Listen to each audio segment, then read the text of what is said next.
ওগো আল্লাহ, ওগো মালিক, তুমি ছাড়া তো আমাদের আর কেউ নাই, তুমি ছাড়া তো আমার আর কেউ নাই। আল্লাহ গো, তুমি যদি মাফ না করো কে আমাকে মাফ করবে? তুমি যদি মাফ না করো কে আমাকে মাফ করবে? তুমি যদি আমাকে মাফ করো তাহলে তোমার কোনো দিকে কমবে না, তুমি যদি আমাকে মাফ না করো তোমার কোনো দিকে বাড়বে না। আল্লাহ গো, তুমি আমাকে মাফ করে দাও। সারাটা জীবন অন্যায় কাজ করেছি, সারাটা জীবন নাফরমানি করেছি, আমার কাছে কালেমার দাওয়াত কম আসে নাই, আমার কাছে কালেমার দাওয়াত কম আসে নাই, আমাকে লোকেরা কম বোঝায় নাই। ওগো আল্লাহ, তুমি আমাকে মাফ করে দাও। মাফ না করলে কোথায় যাব, কার কাছে যাব? বাবা যখন মারে তখন মার কাছে আশ্রয় নেওয়া যায়, মা যখন প্রহার করে তখন বাবার কাছে আশ্রয় নেওয়া যায়, বাবা মা যখন প্রহার করে তখন দুনিয়ার কারো না কারো কাছে আশ্রয় নেওয়া যায়। ওগো আল্লাহ, ওগো মালিক, তুমি যদি আমাকে মারো, তুমি যদি আমাকে আযাব দাও, ওগো আল্লাহ, কার কাছে যাব, কার কাছে গিয়া মাফ চাইবো? ওগো আল্লাহ, মেহেরবানি করে মাফ করে দাও।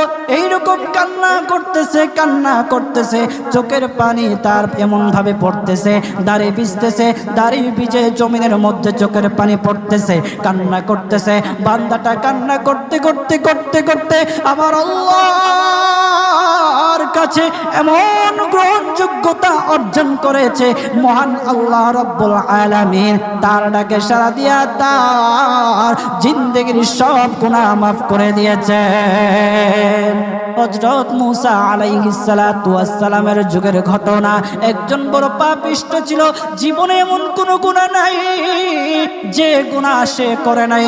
তার গুনার প্রতি অতিষ্ঠ হইয়া, মানুষ তার গুনার প্রতি অতিষ্ঠ হইয়া গ্রামের লোকেরা তাকে হাত পা বেঁধে জঙ্গলের মধ্যে ফেলে দিয়ে আসে।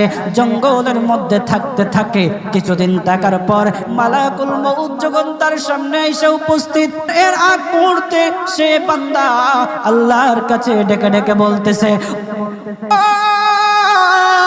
ওগো মালিক, তুমি ছাড়া তো আমাদের আর কেউ নাই, তুমি ছাড়া তো আমার আর কেউ নাই।